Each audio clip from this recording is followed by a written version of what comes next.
A lot of you guys are getting ready for Dynasty rookie drafts this season, and you're wondering, who should I draft at running back? Where should I draft him? What should I do? Is it even worth drafting a running back? Well, I'm going to set you straight today because I'm giving you my top 5 rookie running backs for this year's class. Let's do it! Yeah!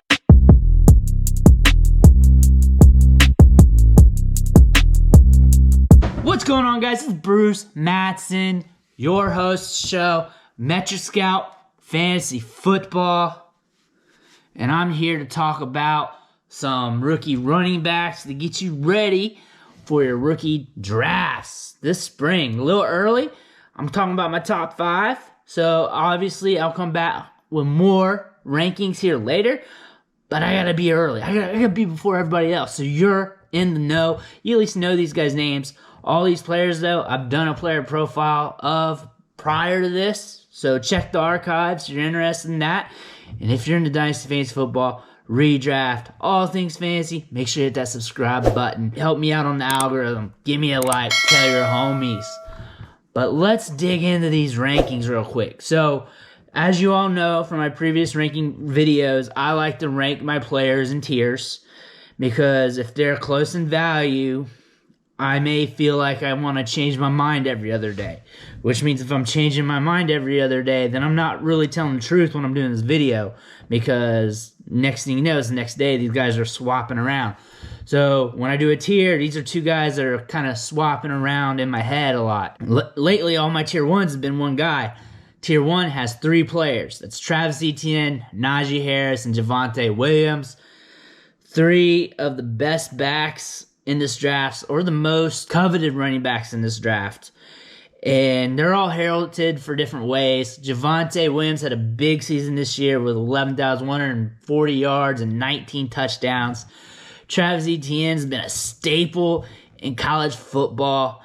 4 straight seasons with double-digit touchdowns, 2,000-yard seasons on his career, and he has speed for days. Najee Harris, the Alabama nightmare, big 230-pound back-to-back 1,000-yard seasons, the finish off his career. Also can catch the ball in the backfield and finish his career with 6 yards per carry. All these running backs, they do something really good to make you excited. Right now on the top of the list, I have Travis Etienne, and it's not by much. And what I like about him a little more than the other guys is his receiving ability. And I don't consider him an elite level receiver. That's kind of the weird thing about it. I don't consider him an elite level receiver. I don't consider him a running back that you put out in the flat and runs all kinds of routes and stuff. Like, he's not breaking off out routes. He's not breaking off superb slants and wheel routes and all that. What I like about his receiving ability is when he catches the ball in the flat, he is a problem when he gets the ball in space because he's got that elite level burst, which allows him to get to top gear. And when he gets to top gear, he's gone. And he can outrun just about any defensive back at the next level. And that's just something you don't get. A lot of people are on or down on his tape from this year. That's very understandable, and that is kind of why I'm kind of flip-flopping with him. Or flippity-flopping him with the Travis Etienne. But I see it too, and I just gotta look at the big picture. He's given me good tape the previous years. This has been the weird COVID year. We've had players in and out of that Clemson lineup all season long due to the COVID restrictions and stuff. It's not like he gave his bad tape either. He's played well. He played well this season. He wasn't a bad player at all in 2020. We just had these lofty expectations. He did not really live up to that, but he did not have a bad season either. He played really well the season prior, had a great career at Clemson, and then his attributes, what he does on the field, is stuff you want to look at. Fantasy football level, the way he catches the ball and can be gone. The way he hits that crease, and if there's no one around him, he sees open space, he's gone. The DBs, the linebackers are going to have trouble catching him. He's on top speed really quick. That's something you do not get from many running backs.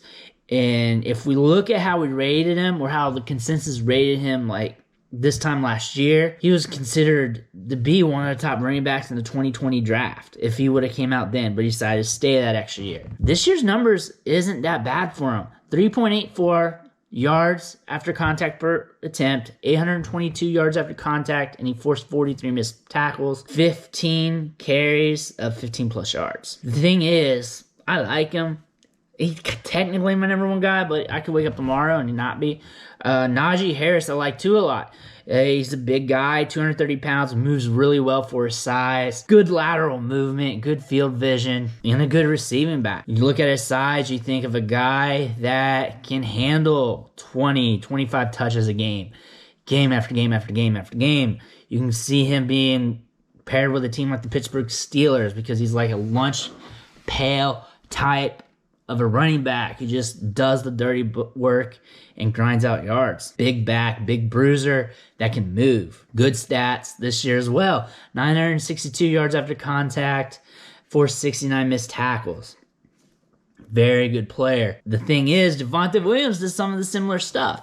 He is a very aggressive running back. He's a shade smaller than Najee Harris. He's not as big, but he's very aggressive. He can move the pile. He can catch the ball in the backfield. He's very impressive. A lot of people have compared him to David Montgomery, and I can see that why.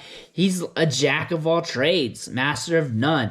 Like Harris, he doesn't have the long speed. That's probably the one thing that you can knock him for. He's good at everything. He has good field vision, sees the field well, doesn't mess around in the backfield, doesn't dance. He's very decisive, will run through faces, will run through DBs, will run through linebackers, gets the extra yards, maximizes opportunities. That's why I like Javonte Williams. And what else I like about these three is I believe all three of these running backs are going to get high draft capital, and I believe the situation is going to change the value. Say Travis Etienne goes to a very promising situation, and you know he's going to get some checkdowns paired with a good quarterback, then you're going to bump him up. Same thing with Najee, same thing with anybody else in this top three. It's just how it is. These are good running backs. You put them in a prime situation, the one in the better situation people are going to want. I know you want to preach talent over situation, but they're all talented running backs. They all have that one flaw in their game, that one red flag, that one misfire, but they all have ways they can win, ways they can produce on the field, and that's why I flip-flop on them a lot. That's why I have them all in tier 1. Travis Etienne has a shade head start, if you want to call that, or lead. That is not by much. I think I had Najee Harris ahead of him like maybe a few days ago. And I think I started this out with Javonte Williams as the RB1. And I just been moving him back. I know throughout the season I had Travis Etienne as the one. Just been moving around.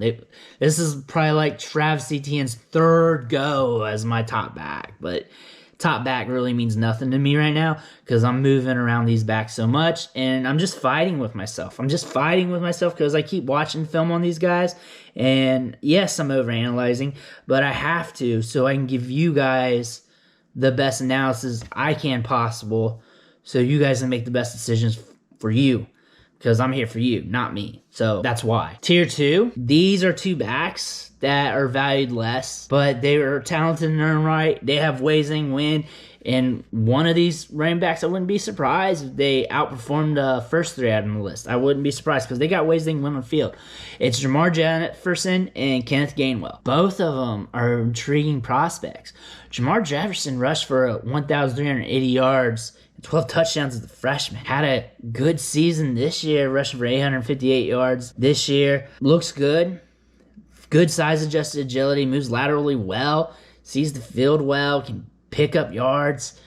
I kind of view him like Miles Sanders-ish. I kind of wish he had more receiving production. That's what is keeping me from putting him in that tier 1. If he had more receiving production, more of that receiving prowess. The difference between tier 1 and having JaMarr Jefferson in there is Travis Etienne catches the ball in the backfield, Javonte Williams can, Najee Harris can. PPR is a big deal.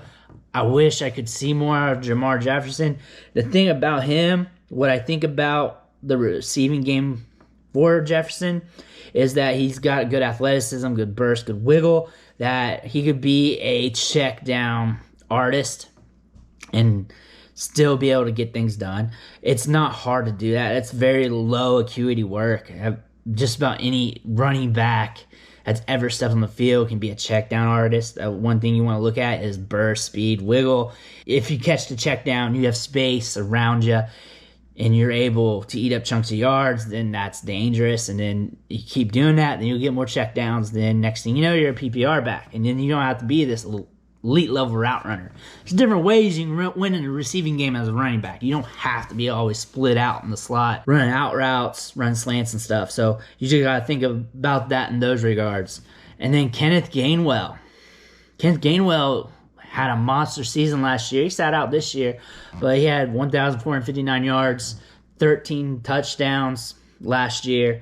And he's a smaller back, 5'11", 191 pounds, but he did catch 51 balls. Decent receiving back. I say decent because they did put him in the slot a lot over at Memphis. However, he's not like an elite level route runner, but you see him run curl routes, out routes, and stuff. They're not the best looking stuff, but he has had some extended work there, has been productive. You can see him run a little bit between the tackles. I just don't see him as a full-time back. I see him as a guy getting a partial workload. Just got to hope he can get around 12, 15, 18 touches a game for him to be consistent. But there is something there for him to produce. Last year, he had 791 yards after contact and did force 56 missed tackles, which is pretty solid, and 24 15-plus rushing attempts. That's not too shabby. That's not bad at all.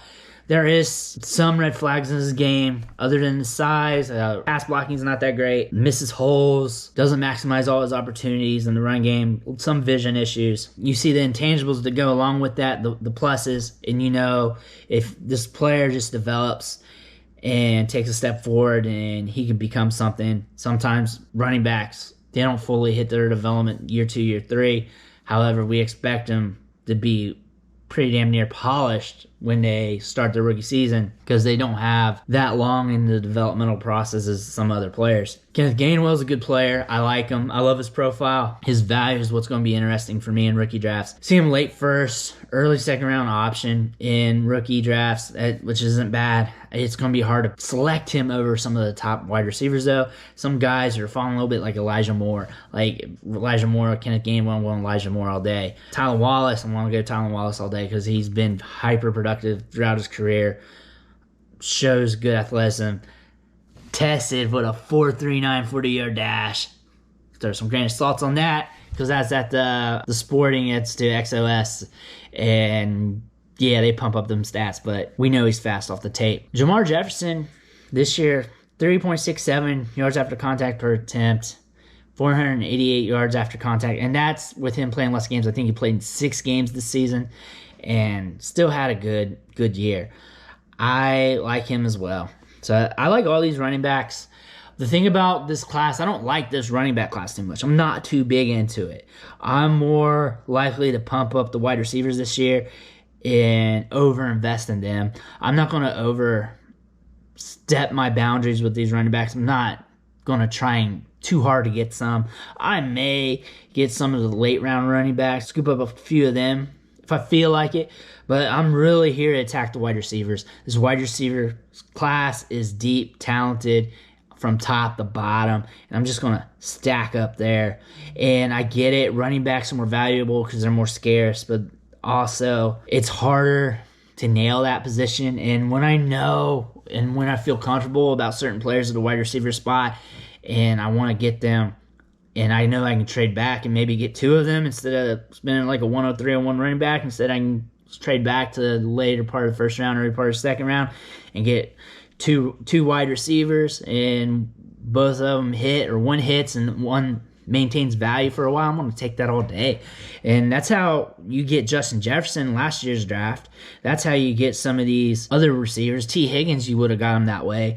You probably could have got like a T. Higgins and a Michael Pittman.